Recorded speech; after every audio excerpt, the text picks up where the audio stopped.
Programang ito ay rated SPG, striktong patnubay at gabay ng magulang ang kailangan.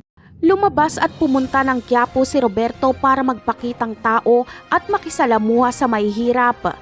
Dito na isasagawa ang pagpaslang sa kanya.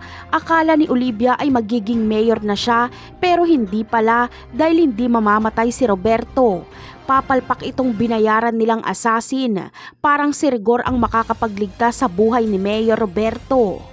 Kasabay kasi nito ay kasalukuyang tinutugi si Roberto ng kapulisan kaya magkakabarilan. Kaya malalaman nila Mayor Roberto ang kaguluhan kaya magiging alerto ang kanyang mga tauhan.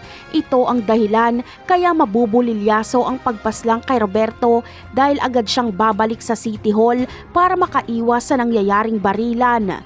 Parang ang panguhold up pa ni Rigor ang nakapagligtas sa buhay ni Roberto. Samantala, ibang plano na ang gagawin ni Olivia laban kay Roberto.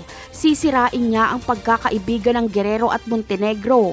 Sasabihin niya kay Ramon na sinadya ni Roberto na hindi ilabas si Ramon sa kulungan.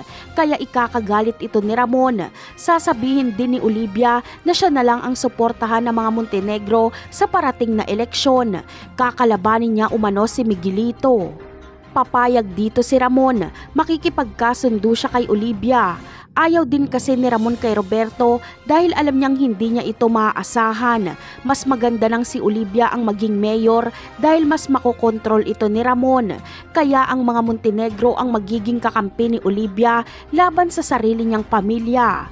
Napakarami pa nating dapat abangan sa mga susunod na episode. Paalam!